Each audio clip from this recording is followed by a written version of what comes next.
Hello YouTube vinyl community, music lovers, fans of shoegaze, and everyone else watching. I'm Jake, and in today's video, I'm going to be showing you 10 underrated shoegaze albums from my collection. So let's get started.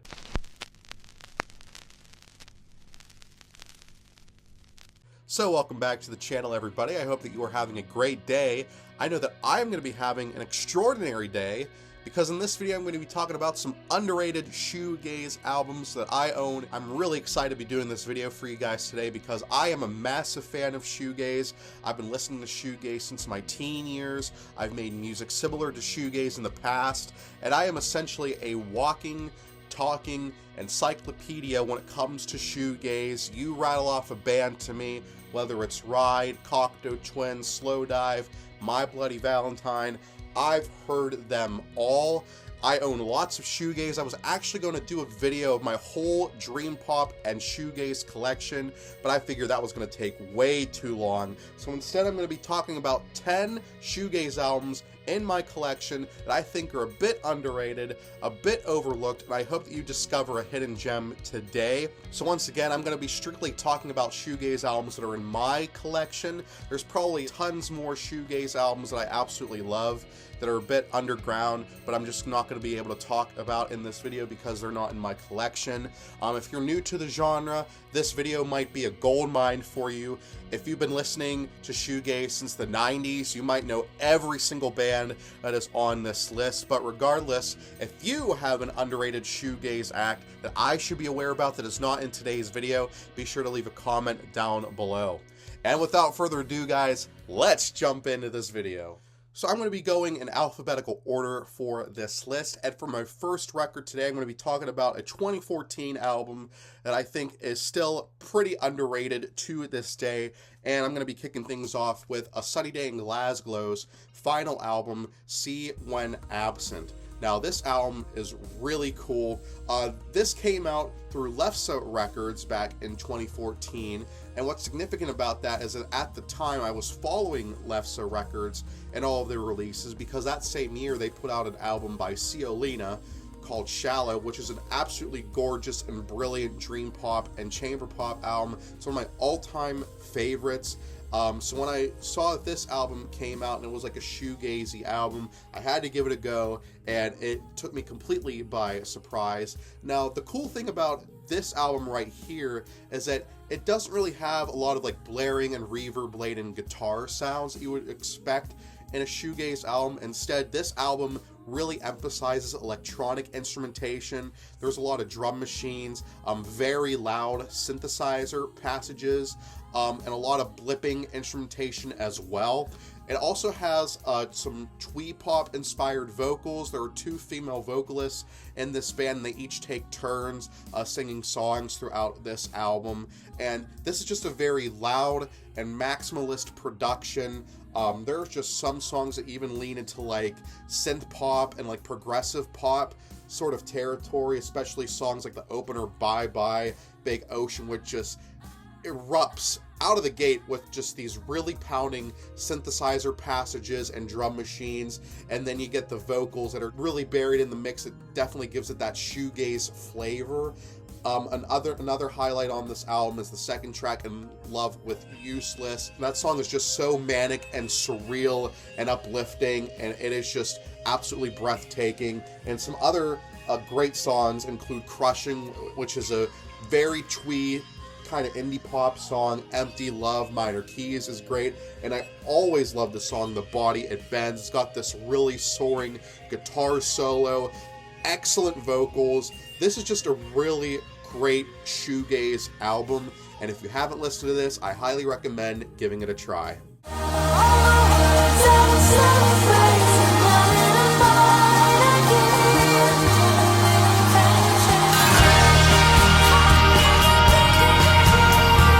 So guys, I am extremely excited to be talking about this next album because I genuinely believe that this album should be in the same conversation as Loveless, Souvlaki, Nowhere, and all the other legendary shoegaze albums. This came out in 2009, and this would be Daniel Land and the Modern Painters with Love Songs for the Chemical Generation.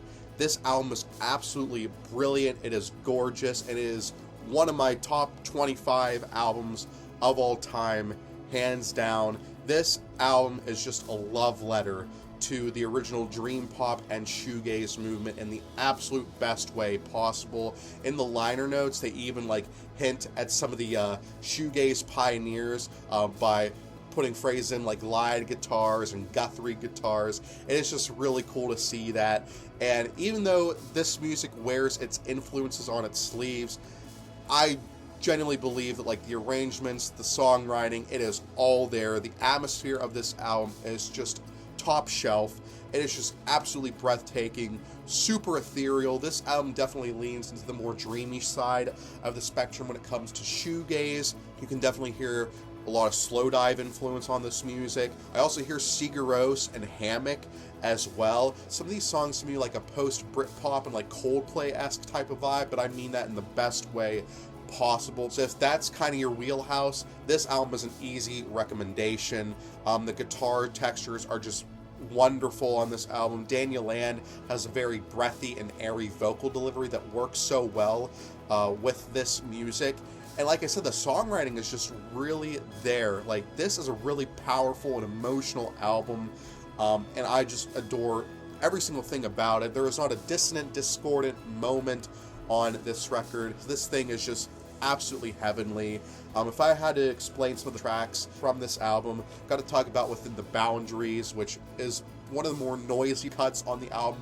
It opens the album up, and just right out of the gate, you hear those shoegaze guitars, and it's just absolute bliss.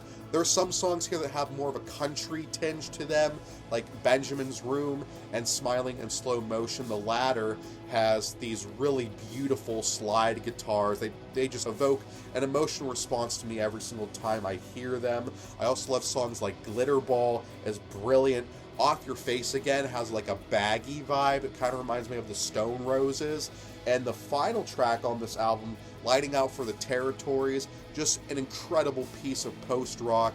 It is just absolutely transcendental. It makes me cry almost every single time I hear it. This is just an amazing album. And you know, Daniel Land has been active in the scene for years now. He puts out solo albums now that are really solid, and Daniel Land and the Modern Painters also put out a follow-up a couple years after this album. But if you want to get started on the Daniel Land discography, this album is an easy recommendation. I've been knocking this town for a couple of years,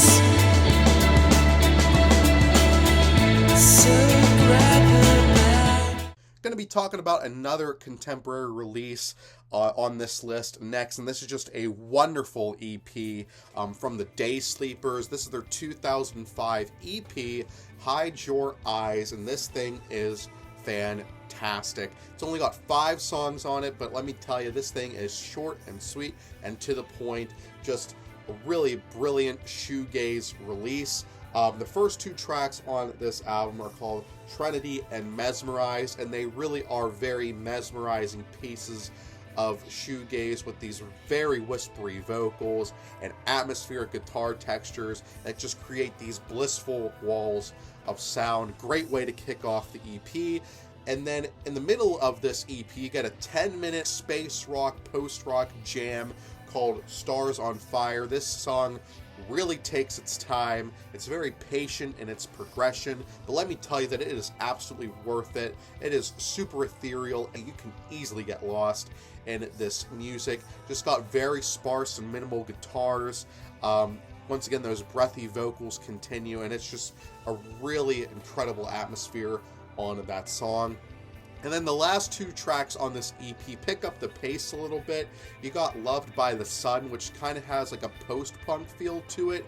And the drums on this particular song are pretty loud in the mix, particularly the snare drum, which has this really huge snap to it. It almost gives me a Deftones vibe, which is really strange to say because I know that Deftones lean into more metal territory, but that song kind of gives me like Deftones light vibes. And then you conclude it with Big Sleep, which is just absolutely fantastic. A really amazing drum part once again. This is just a really great EP from the Daysleepers. Really good introduction into this band, by the way. If you want to get into the Daysleepers, this is probably where I would start. And if you like this EP, I'd probably go from there. So Daysleepers, High Dries EP, really solid stuff.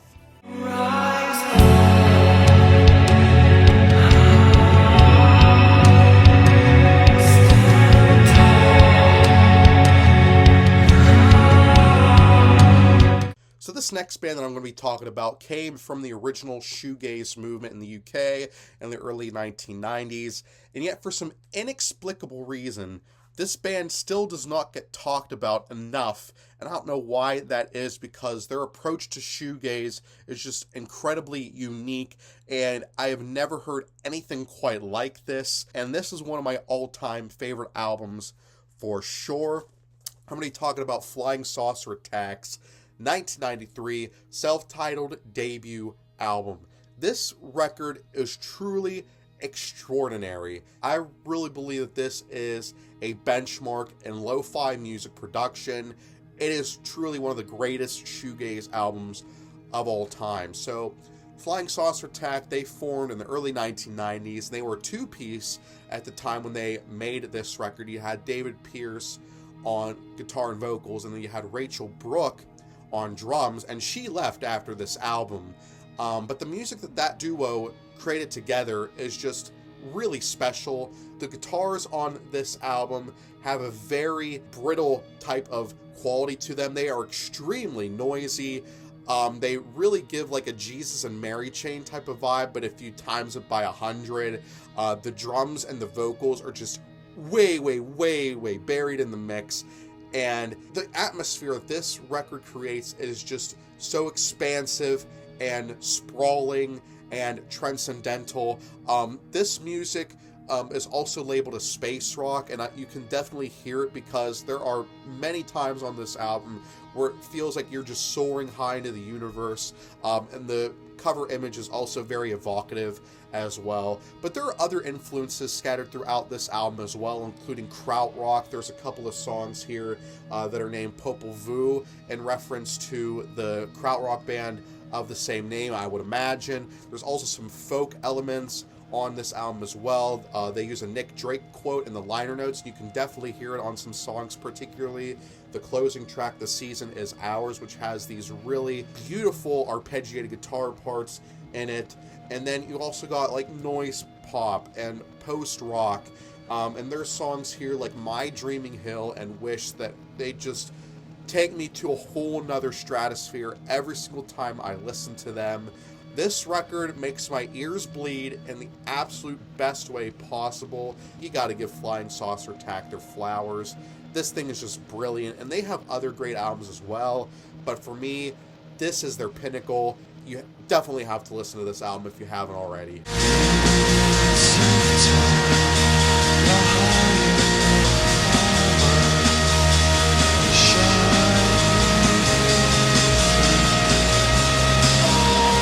This next album I'm going to be talking about here came out during like the off years of shoegaze. This record came out in 2002, and this is a really fantastic new gaze type of album here. I'm going to be talking about Sunkissed by Guitar. So Guitar is the solo project of musician Michael Luchner. I hope I'm pronouncing that correctly. He's from Germany, and he's put out many albums under the Guitar alias. But upon listening to this record, I was just immediately blown away, and it was essentially love at first listen. And it's honestly a pretty fitting project name because there are a lot of great guitar textures scattered throughout this album. The songs here are just really magical. They have such an incredibly entrancing psychedelic atmosphere. Like I said, there's a lot of shoegaze guitars on here for sure, but I also hear a lot of dream pop and neo psychedelia, trip hop and baggy as well. There's a lot of drum machines, a lot of grooves on this record, and it is just a really unique atmosphere. There's also I believe two, maybe three different female vocalists, and they each have their own kind of unique timbre. But I gotta talk about some of my favorite tracks here. My favorite is probably the song House Full of Time, which has this really danceable drum beat, and then it has these really warbly guitar parts that on occasion just explode with noise. And it is just a really beautiful song. I also love the song CC Be In Me, which is much more dream pop. Melt also has these really blissful, noisy guitar textures, and this really like insane drum machine beat. I don't know how they are able to conjure that up, but this thing is just filled to the brim with really great shoegaze music. And if you want to get into the world of Mikael Luckner, definitely give Sunkissed a listen. You will absolutely not regret it. Just a handful of time. I want to spend today in my room in the house. Okay, we're getting into the back half of the list now, and this next group that I'm going to be discussing, they are associated with the original shoegaze movement in the 1990s, but for some reason they've kind of been swept under the radar in recent years. I'm going to be talking about Kitchens of Distinction and their third album, The Death of Cool. So I am a fan of Kitchens of Distinction. I do own their second album called Strange Free World on vinyl, and I enjoy that album quite a bit. It's got some of my favorite Kitchens of Distinction songs on it, such as Railwade, Quick as Rainbows, Drive That Fast. But in my opinion, The Death of Cool is the better of the two albums, and this is my personal favorite Kitchens of Distinction album. So this record here was produced by Hugh Jones. He also produced Strange Free World, and this record has a pretty similar vibe to Strange Free World. It's got these really dense guitar layers scattered throughout, and it's got a very frenetic energy about it, a lot of jangle pop and post-punk influence on this music. You can definitely hear artists such as the Smiths and definitely the Chameleons. I hear the Chameleons everywhere in Kitchens of Distinction's music, and you can definitely hear that on some songs like What Happens Now, which has like this really energetic rock vibe to it and these really dreamy ethereal guitar textures. Things get a lot more jangly on the song Smiling, which is just a really great snappy piece of pop rock. And you also got some more melancholic and spacey moments on this album as well, such as On Tooting Broadway Station and the song Gone World Gone, which has these really hazy and psychedelic layers of guitars, and you can really get lost in the instrumentation of those two songs. And one of my favorite shoegaze songs of all time is the 7th song on this record called Mad as Snow. It's a really long cut. I think it's about 8 minutes long, and around the 3-minute mark you just erupt into these really noisy and dense guitars that just fill out the mix entirely. It is just the most blissful wall of sound I've ever heard. This album is just absolutely incredible. If you want to get into Kitchens of Distinction, I would probably start your journey here. This thing has just so much to offer. Really underrated album. Definitely go check it out.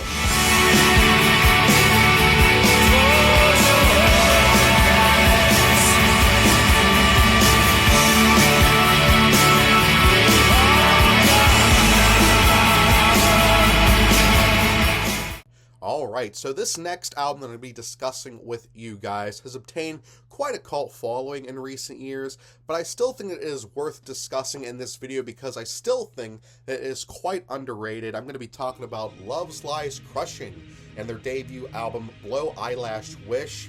I believe that this record came out in 1993. So Lovesliescrushing, they are a duo consisting of Scott Cortez and Melissa Arpin. And now Scott Cortez has been really active in the shoegaze scene for decades now. He has numerous side projects, most notably Astro Bright, but Lovesliescrushing is arguably his most popular project, and it's because that this group has a very unique way of making shoegaze music. So this record here was released through Project Records back in the day, and they specialize in mainly goth rock, dark wave, and ethereal wave type of music. but Lovesliescrushing really stand out because not only are they a shoegaze band, but there's a lot of ambient influence in this music, some drone influence, some noise influence. Basically, the best way that I can describe this album is My Bloody Valentine on sleeping pills, because let me just say it, this thing is so noisy and drawn out and spacey. Most of these songs don't have percussion at all, and as such you can really get lost in these very washed out and fuzzy guitar textures. There's moments in this track listing where it literally sounds like Scott Cortez is recording the middle of a beehive and he's just putting on a bunch of reverb and delay and all sorts of modulation effects. This thing here is just really insane. I absolutely love it.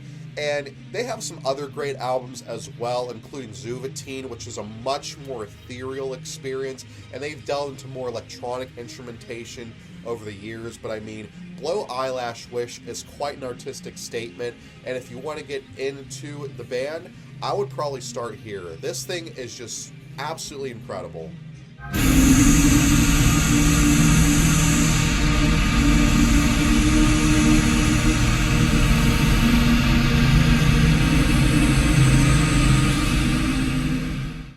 Alright guys, just a handful of records left to go, and for my 8th record I'm going to be discussing a bit of a forgotten Shoegaze classic. I'm going to be discussing Mahogany. This is their debut album, The Dream of a Modern Day. I believe this came out in 2000. So Mahogany is the recording project of Andrew Prinz. I've actually talked to him online several times. He's a really nice guy, super knowledgeable about music and vinyl especially, and he's been making music under the Mahogany name for about 3 decades at this point. Initially, they were pretty active in the Michigan space rock scene that was going on at that time. He actually produced an album by Auburn Lull that I love quite a bit. It's called Alone I Admire, one of the best dream pop albums ever, in my honest opinion.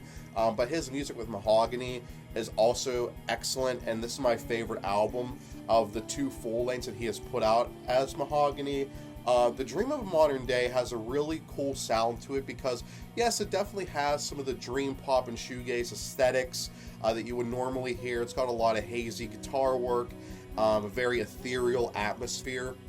But this music also has a lot of electronic instrumentation. There's a lot of blipping keyboard sounds, drum machines, some really cool synth passages as well. And the themes that this album explores, you don't really associate with this style of music. A lot of these songs talk about technology, the advancements of technology, how humans respond and interact with technology. It's just a really fascinating kind of concept for an album of this style, and this is just a really unique album. And this is actually an original pressing of this album on Claire Records. Apparently this is 220 gram. I mean, 220 gram, they are not messing around. Some really cool artwork as well. This is the artwork of the CD. Yeah, this album is just really awesome. Definitely recommend giving it a shot. There you go.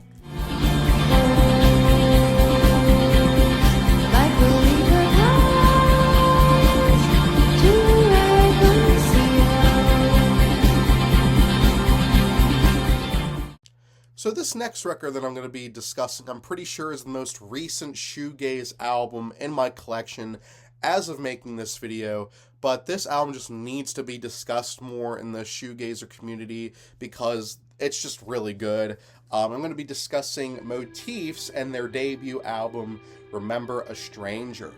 So Motifs are a Singaporean band, and they have been active for several years now, and everything that this band puts out is a breath of fresh air, honestly, because yes, their sound is a bit pastiche.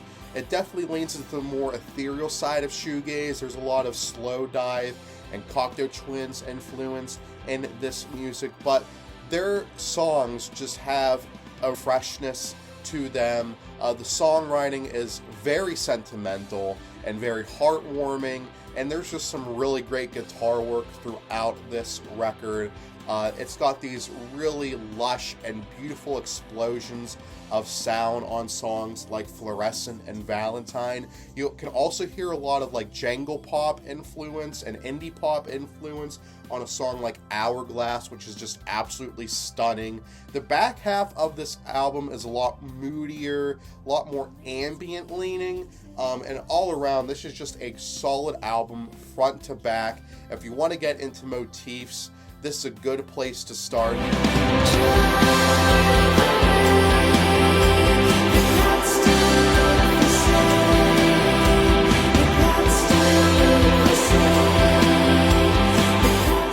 Hard to believe, guys, but we have reached the 10th and final album in this video.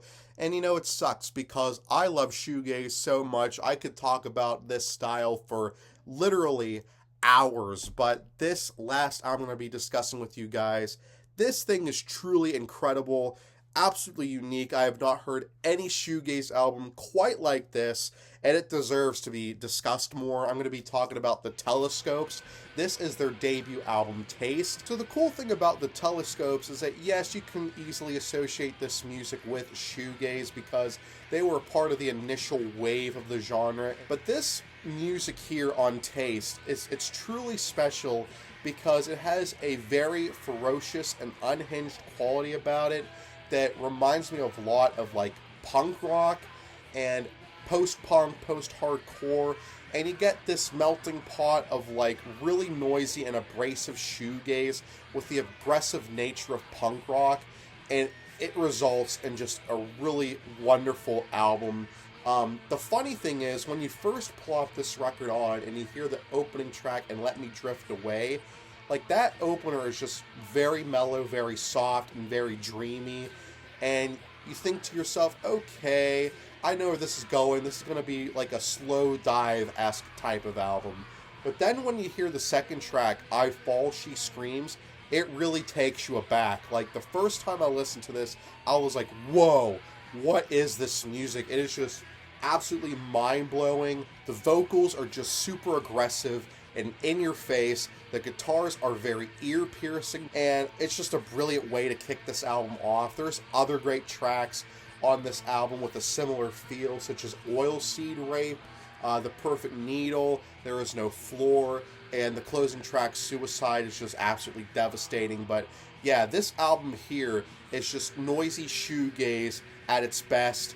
And if you love My Bloody Valentine, the Jesus and Mary Chain, if you're into punk as well, this album here is an easy recommendation. Highly recommend checking it out.